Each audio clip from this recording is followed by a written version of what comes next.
Antes que as muralhas caíssem, antes que o som das trombetas rasgasse o tecido do possível e do impossível, antes que a poeira de Jericó subisse ao céu como a última oração de uma cidade que não sabia orar, havia uma mulher, e essa mulher tinha um nome que a história tentou sussurrar com vergonha, mas que a eternidade insistiu em pronunciar em voz alta, gravando-o na carne da própria linhagem do sagrado, como quem grava uma cicatriz que se recusa a desaparecer, porque cicatrizes são a caligrafia de Deus sobre a pele do mundo.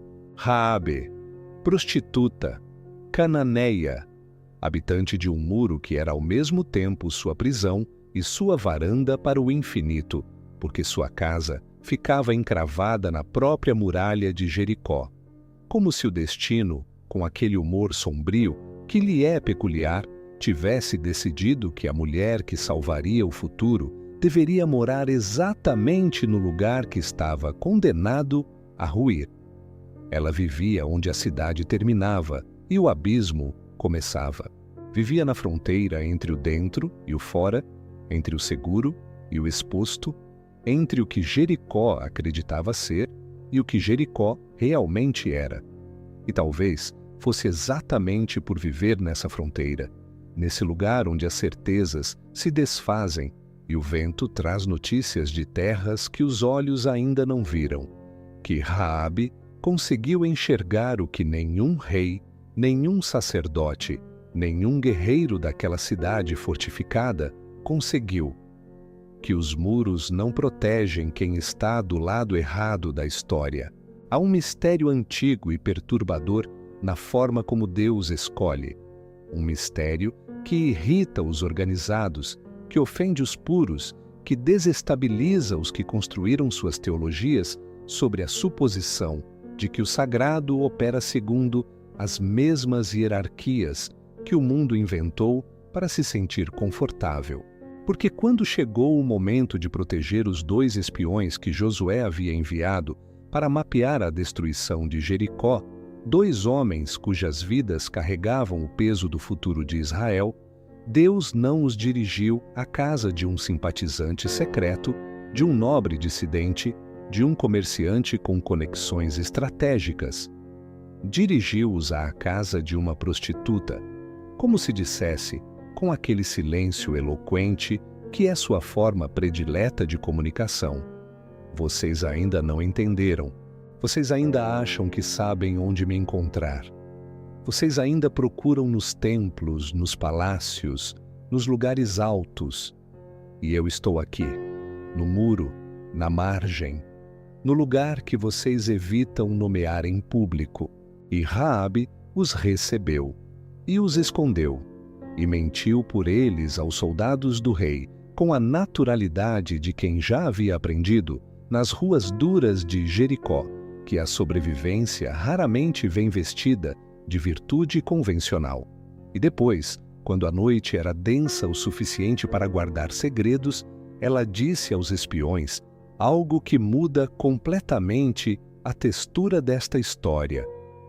Algo que revela que por baixo da prostituta, por baixo da mentirosa, por baixo da traidora de sua própria cidade, havia uma teóloga, uma pensadora, uma mulher que havia processado as evidências disponíveis e chegado a uma conclusão que nenhum doutor da lei em Israel havia articulado com tanta clareza crua.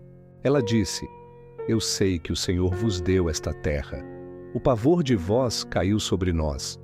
Todos os moradores da terra estão desmaiados diante de vós, porque temos ouvido que o Senhor secou as águas do Mar Vermelho diante de vós.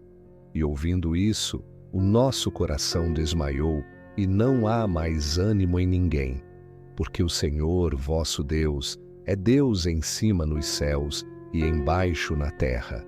Deus em cima nos céus e embaixo na terra.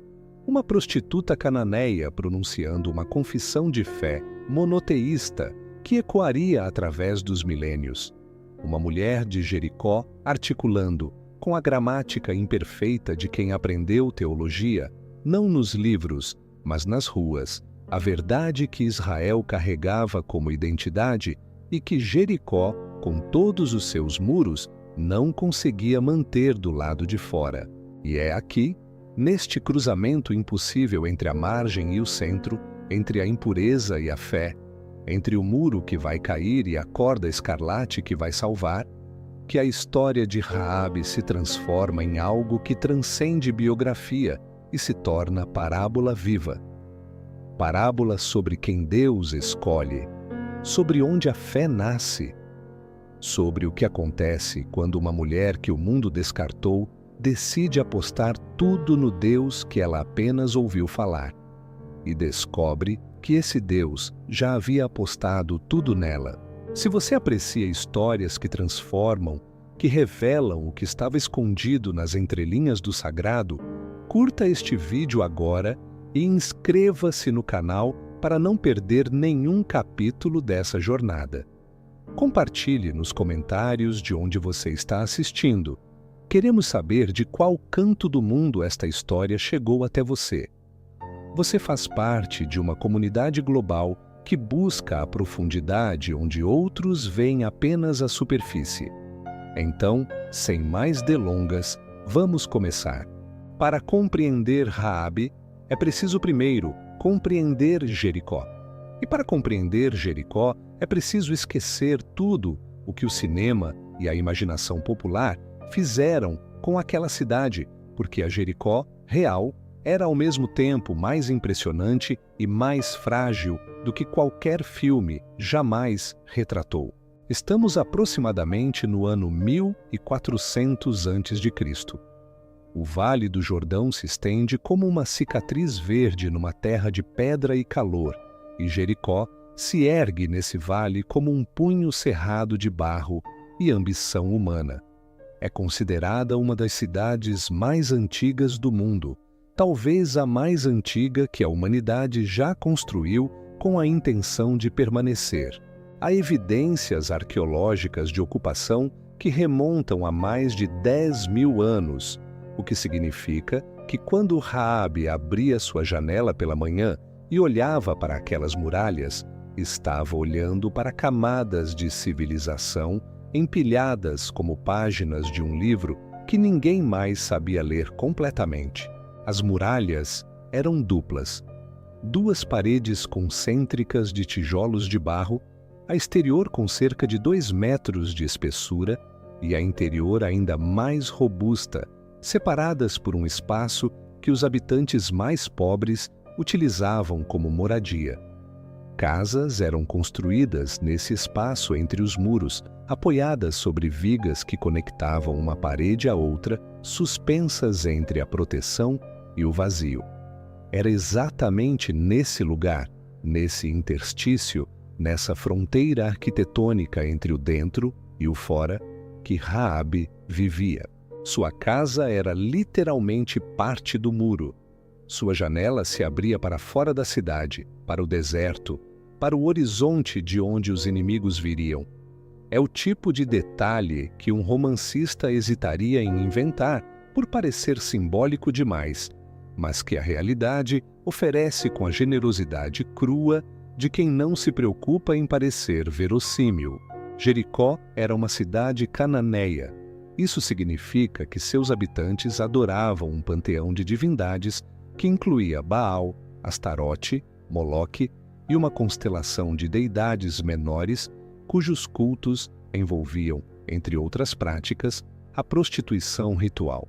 Há um debate acadêmico extenso e não resolvido sobre se Raabe era uma prostituta comum, uma mulher que vendia o corpo por necessidade econômica, ou uma prostituta cultual, uma zona conectada aos rituais religiosos dos templos cananeus.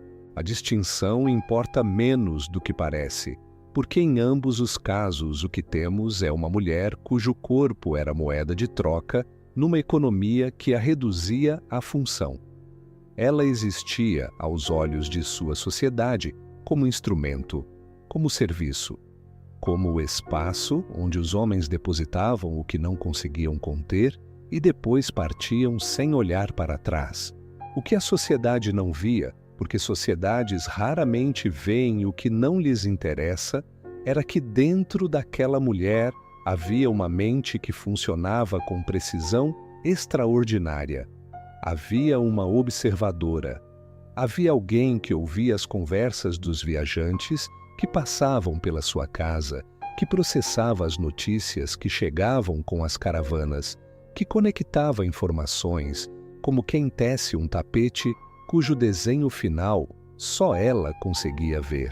E o que essa mente havia concluído, através de anos de observação e processamento silencioso, era algo que os reis e generais de Jericó se recusavam a admitir, que a cidade estava condenada, que o Deus dos hebreus era real, que os muros, aqueles muros duplos, aqueles muros que haviam durado milênios, não seriam suficientes. Enquanto o rei de Jericó trancava os portões e confiava na espessura de suas paredes, enquanto os sacerdotes ofereciam sacrifícios mais intensos a Baal, pedindo proteção, enquanto os guerreiros afiavam suas espadas e revisavam suas posições defensivas, uma prostituta no muro olhava para o horizonte e sabia com aquela certeza que não vem de cálculo, mas de intuição profunda. A intuição, que é o último recurso de quem foi empurrado para as margens, e de lá pode ver o que o centro se recusa a enxergar. Os espiões chegaram ao cair da tarde. 2 homens, sem nome. O texto bíblico não os identifica, o que é em si significativo, porque numa narrativa que normalmente nomeia seus heróis, o anonimato desses 2 homens desloca o centro de gravidade da história inteiramente para Raabe. Eles não são os protagonistas, são o gatilho, são a pergunta que a vida faz quando quer saber quem você realmente é. Josué os havia enviado secretamente desde Sitim, do outro lado do Jordão. A missão era clara: observar a terra e especialmente Jericó, mapear as defesas, avaliar o moral da população, voltar com informações que permitissem planejar o ataque. Era uma missão de reconhecimento militar, fria, pragmática, desprovida de qualquer romantismo. E os 2 homens, ao entrarem em Jericó, fizeram o que espiões fazem. Procuraram um lugar onde estrangeiros pudessem entrar sem atrair atenção excessiva. A casa de uma prostituta era o lugar óbvio. Homens entravam e saíam dali constantemente. Ninguém perguntava de onde vinham. Ninguém se interessava em saber seus nomes. Era o único lugar em Jericó onde o anonimato era moeda corrente. Mas alguém viu. Alguém sempre vê. E a notícia chegou ao rei. Homens de Israel entraram esta noite na cidade para espiar a terra. E o rei enviou soldados à casa de Raabe com uma ordem direta: entrega os homens que vieram a ti. E aqui, neste momento preciso, neste ponto de inflexão, onde a história de Raabe poderia ter terminado como uma nota de rodapé esquecida, Raabe fez sua escolha. A escolha que dividiria sua vida em antes e depois. A escolha que a colocaria na genealogia do Messias. Ela mentiu. Disse aos soldados que sim, os homens haviam vindo, mas ela não sabia de onde eram. Disse que haviam saído ao escurecer, antes de os portões se fecharem, e que ela não sabia para onde foram. Disse: ide depressa atrás deles e os alcançareis. E os soldados foram. Correram na direção dos vales do Jordão, perseguindo fantasmas na escuridão, enquanto os 2 homens reais estavam escondidos sob feixes de linho no terraço da casa de Raabe, respirando o ar da noite e devendo suas vidas a uma mulher que acabara de trair sua cidade, seu rei e seu povo, por um Deus que ela nunca tinha visto. Há uma questão moral nesta mentira que incomoda leitores honestos da Bíblia há milênios. Raabe mentiu.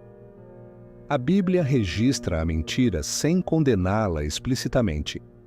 E depois, no Novo Testamento, Raabe é elogiada por sua fé, não apesar da mentira, mas aparentemente incluindo a mentira no pacote de ações que constituíram sua fé.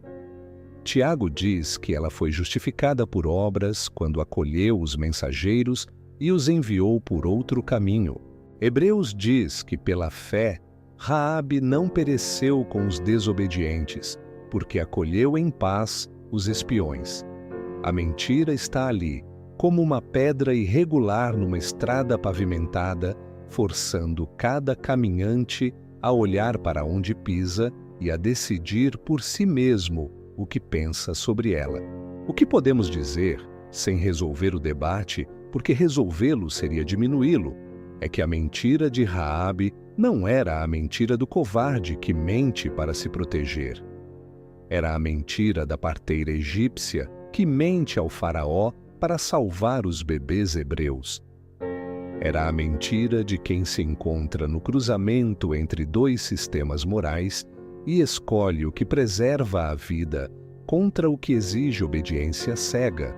Era a mentira de quem já havia decidido, no tribunal interior de sua própria consciência, que o Deus dos hebreus era o Deus verdadeiro e que a lealdade a esse Deus superava qualquer lealdade que Jericó pudesse exigir. Não era mentira de conveniência, era mentira de conversão. Quando a noite ficou densa o suficiente e os soldados haviam partido em sua perseguição inútil, Raabe subiu ao terraço.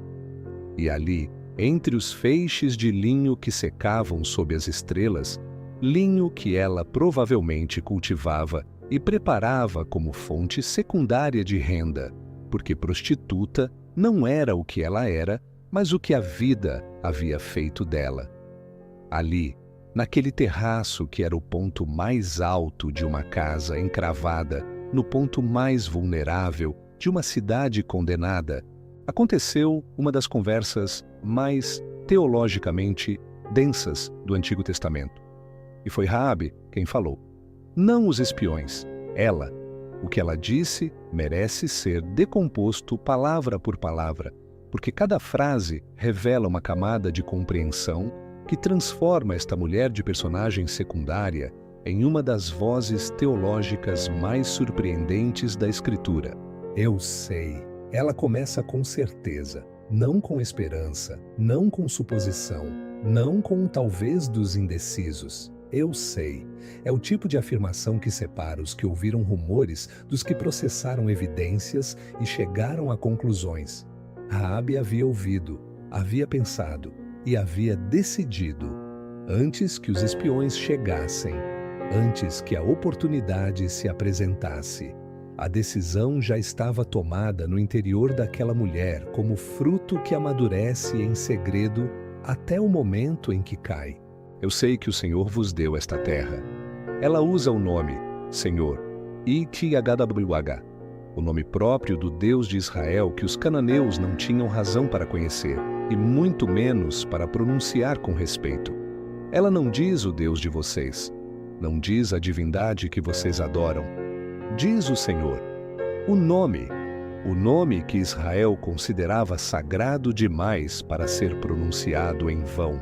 E uma prostituta de Jericó o articula com a familiaridade de quem já o havia pronunciado muitas vezes na solidão do seu terraço, olhando para o horizonte, tentando dar nome àquilo que ela sabia ser verdadeiro. O pavor de vós caiu sobre nós. Ela revela o estado interior de Jericó. Por trás dos muros, por trás das portas trancadas, por trás da bravata militar, há pavor.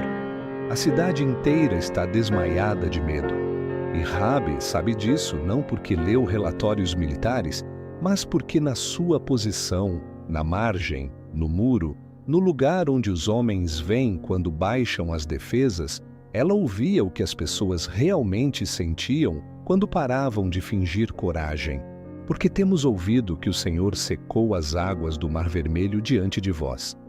Ela cita o Êxodo. cita um evento que havia acontecido 40 anos antes. O que isso significa é extraordinário. Durante 40 anos, enquanto Israel vagava pelo deserto, enquanto os hebreus questionavam, murmuravam e duvidavam do próprio Deus que os havia libertado, uma prostituta em Jericó estava processando as notícias daquela libertação e chegando à conclusão de que o Deus que abre mares é o Deus verdadeiro. A ironia é cortante e bela. Os que viram o milagre duvidaram. A que apenas ouviu falar, acreditou. E então a declaração final, que é a joia da coroa de todo o discurso. Porque o Senhor, vosso Deus, é Deus em cima nos céus e embaixo na terra. Uma confissão monoteísta pura. Numa época em que cada cidade tinha seus deuses, cada montanha seu santuário, cada rio sua divindade, uma mulher de Jericó declara que há apenas um Deus e que esse Deus governa tudo, o alto e o baixo, o visível e o invisível, o céu e a terra. É uma declaração que ecoaria séculos depois no Shema de Israel. É uma declaração que um rabino aprovaria. E saiu da boca de uma prostituta cananeia, num terraço de Jericó, enquanto a cidade dormia sem saber que estava vivendo suas últimas noites. Depois da teologia, veio a negociação. E aqui, Raabe demonstra que sua inteligência não era apenas espiritual, era prática, era afiada, era a inteligência de quem sobreviveu nas ruas e aprendeu que a fé sem ação é tão inútil quanto um muro sem fundação. Ela disse: Agora, pois, jurai-me pelo Senhor que, como usei de misericórdia para convosco, também vós usareis para com a casa de meu pai. E dai-me um sinal de verdade, e que conservareis a vida de meu pai, de minha mãe, de meus irmãos e de minhas irmãs, e de tudo quanto tem, e que livrareis a nossa vida da morte. Ela não pede apenas por si mesma, pede pela família inteira, pela casa do pai, pelos irmãos e irmãs, por tudo o que tem. É um pedido que revela não apenas instinto de sobrevivência, mas amor. O amor de quem sabe que a salvação que exclui os que você ama não é salvação. É apenas uma forma mais sofisticada de perda. E ela pede um sinal de verdade. Em hebraico, ot emet, um sinal que seja verdadeiro, um sinal que não falhe.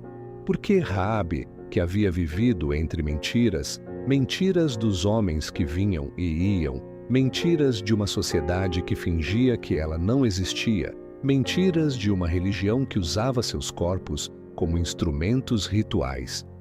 Raabe precisava de algo verdadeiro, algo que não mudasse, algo que não desaparecesse de manhã como os homens desapareciam.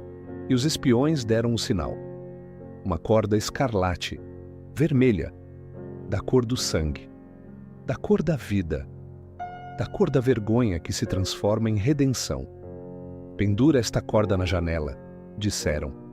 E quando voltarmos com o exército, quando os muros caírem, quando tudo for destruído, a casa onde esta corda estiver pendurada será poupada. Todos os que estiverem dentro serão salvos. A corda escarlate. Há teólogos que viram nela a prefiguração do sangue de Cristo. Há exegetas que a compararam ao sangue do Cordeiro Pascal nas portas do Egito, o sinal que fez o anjo da morte passar por cima. E há, simplesmente, a imagem, poderosa em sua literalidade. Uma corda vermelha pendurada na janela de uma prostituta, balançando na brisa do deserto, visível de longe como um grito silencioso que diz: eu escolhi o lado, eu escolhi o Deus, eu escolhi a vida, quando tudo ao meu redor escolheu a morte, sem saber que estava escolhendo. Os espiões partiram. Raabe os desceu pela janela com uma corda, provavelmente a mesma corda, provavelmente vermelha. provavelmente a mesma que depois seria pendurada como sinal de salvação. Desceram pelo muro. Fugiram para as montanhas por 3 dias, como Raabe os instruíra. E depois voltaram a Josué com o relatório que mudaria tudo. Certamente, o Senhor nos deu toda esta terra em nossas mãos, e todos os moradores da terra estão desmaiados diante de nós. Palavras de Raabe, ecoadas pelos espiões, repetidas a Josué, a fé de uma prostituta se tornando a inteligência militar de Israel, o testemunho de uma mulher da margem se tornando a base estratégica para a conquista da terra prometida. Há algo profundamente subversivo nesse fluxo de informação. A verdade nascendo no lugar mais improvável e subindo, até chegar ao comandante supremo do exército de Deus. E então vieram os dias de marcha, 7 dias ao redor de Jericó. Silêncio durante 6 dias, apenas o som dos pés e das trombetas, sem gritos, sem vozes, sem palavras humanas. E Raabe, dentro da casa, esperando, com a corda vermelha na janela, com o pai, a mãe, os irmãos, as irmãs, reunidos ao seu redor, esperando no muro que ia cair, vivendo dentro da própria destruição que se aproximava, confiando que o sinal seria honrado. Imagine isso. Imagine o som dos passos de milhares de homens ao redor da cidade. Imagine o silêncio dos soldados israelitas, porque Josué havia ordenado que ninguém falasse. Imagine o som das trombetas, único, repetitivo, insistente, como a batida de um coração, que não é seu, mas que determina quando o seu vai parar.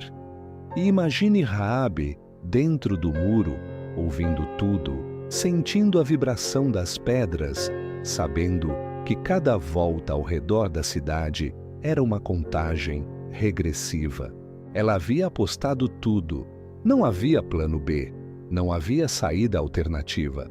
Não havia possibilidade de voltar atrás e dizer ao rei que ela tinha mudado de ideia, que havia sido um erro, que os espiões estavam nas montanhas e ela podia indicar o caminho. A corda vermelha estava na janela. A traição estava consumada. E agora só restava esperar e confiar que o Deus que ela havia escolhido no escuro a protegeria na luz. No 7º dia, marcharam 7 vezes. E na 7ª volta, as trombetas soaram, e o povo gritou, e os muros caíram. Todos os muros, exceto um trecho, exceto uma seção, exceto o lugar onde uma corda vermelha balançava na janela de uma casa encravada na muralha. Não há registro arqueológico que confirme ou negue esse detalhe específico. Mas há algo nas escavações de Jericó que é notável. Evidências de que a muralha norte apresenta um padrão diferente de colapso, com seções que permaneceram parcialmente intactas enquanto o restante desabou. Os arqueólogos debatem causas naturais, terremotos, falhas estruturais, erosão seletiva. E talvez sejam todas essas coisas. Ou talvez a realidade seja simplesmente maior do que as categorias que inventamos para explicá-la. Os muros caíram, a cidade ardeu. E Josué disse: Ide à casa daquela prostituta e tirai dela a mulher e todos os que com ela estiverem, como lhe jurastes. E os 2 espiões, aqueles 2 homens sem nome que deviam suas vidas a Raabe, foram e tiraram Raabe, e seu pai, e sua mãe, e seus irmãos, e tudo quanto tinha.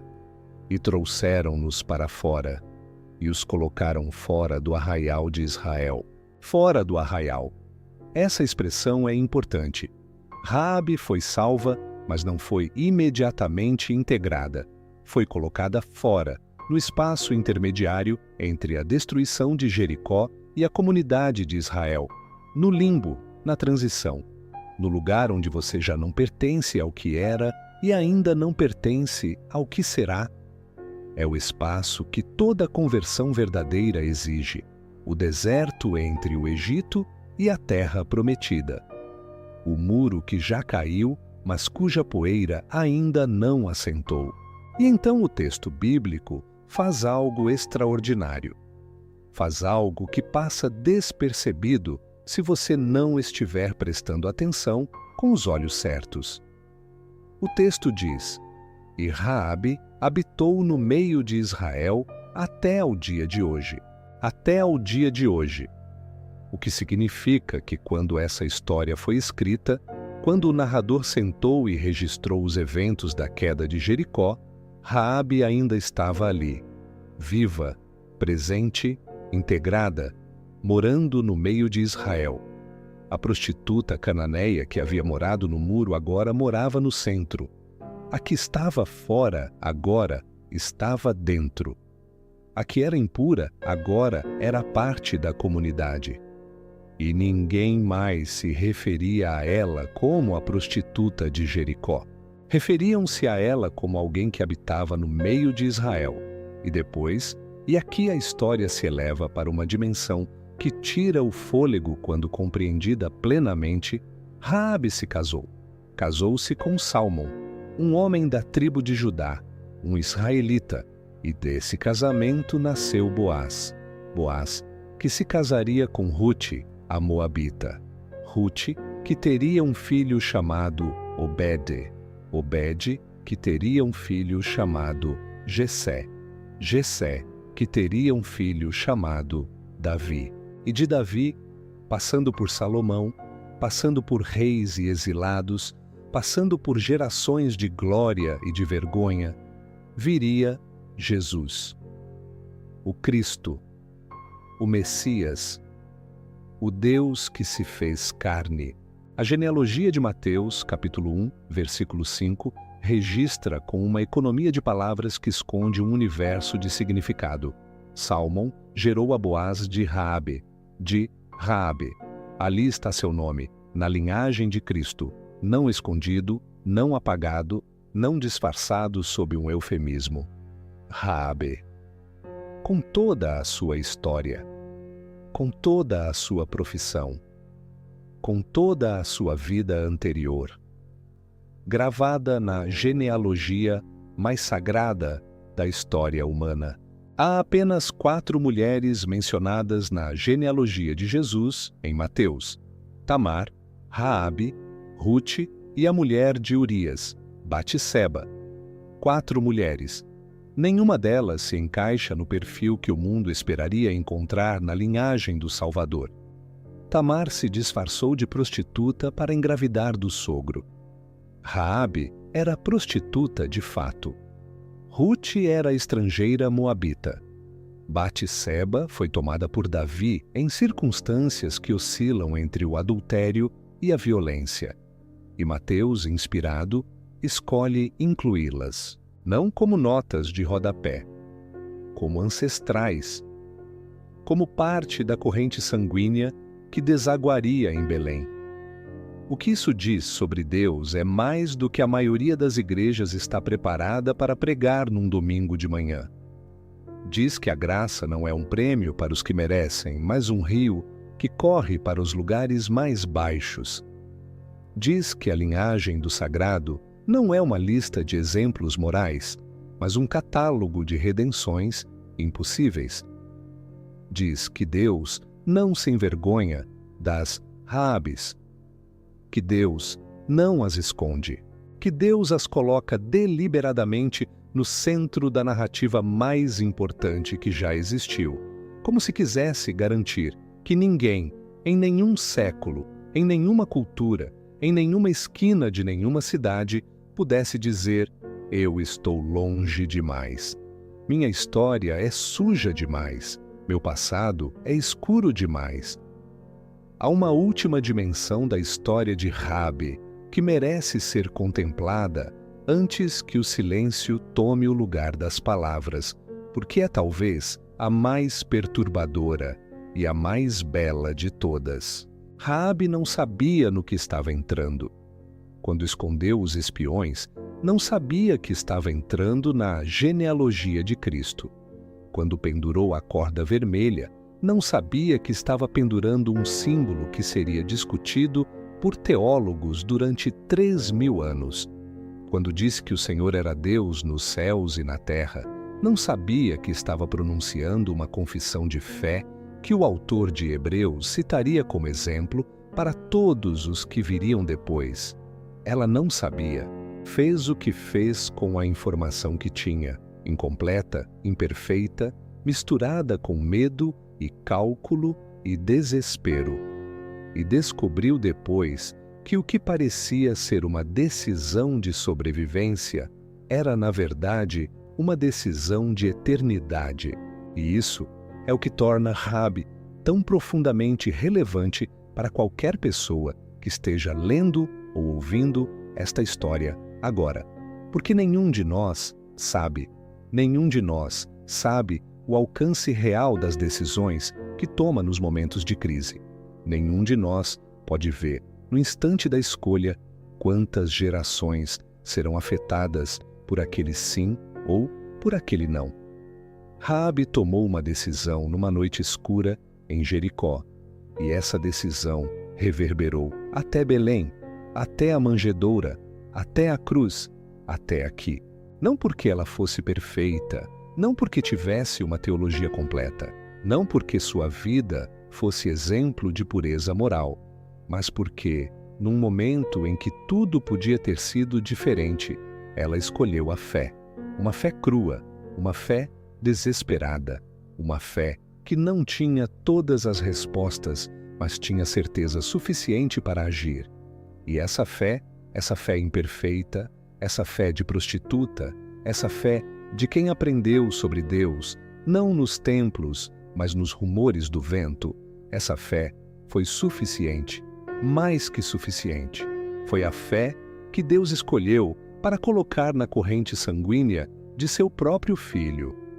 Raabe nos diz que não é preciso estar limpo para ser usado, que não é preciso estar pronto para ser chamado, que a fé que nasce na margem pode ser mais verdadeira do que a fé que cresce no centro, que a corda vermelha, esse sinal frágil, esse fio de esperança pendurado numa janela de uma casa condenada, é tudo o que Deus precisa para separar a vida da morte. E ela nos diz algo mais, algo que talvez seja o mais importante de tudo. Nos diz que há um lugar na genealogia de Cristo para quem o mundo descartou, que a linhagem do sagrado não é uma linha reta de santos e heróis, mas uma estrada tortuosa, cheia de curvas, que passam por lugares que a religião educada prefere não mencionar. Que Deus constrói seu caminho através de Tamares e Raabes e Rutes e Batsebas, não como exceção à regra, mas como a regra em si. A regra que diz que a graça é mais estranha, mais ampla, mais escandalosa e mais bonita do que qualquer sistema moral jamais conseguirá conter. As muralhas de Jericó caíram há mais de 3.000 anos. A poeira assentou. As pedras foram cobertas pela terra e pelo tempo. Mas a corda vermelha ainda balança na janela. Ainda é visível para quem sabe onde olhar. Ainda marca o lugar onde uma mulher que não deveria estar na história se tornou a história. Onde a margem se tornou centro. Onde a vergonha se tornou linhagem. Onde uma prostituta se tornou ancestral de Deus. Você conhecia a história completa de Raabe? Quantas outras cordas vermelhas estão penduradas em janelas que o mundo se recusa a olhar? Deixe nos comentários o que esta história moveu em você. Porque cada grande história termina não quando o narrador para de falar, mas quando o ouvinte começa a pensar. E você acaba de começar.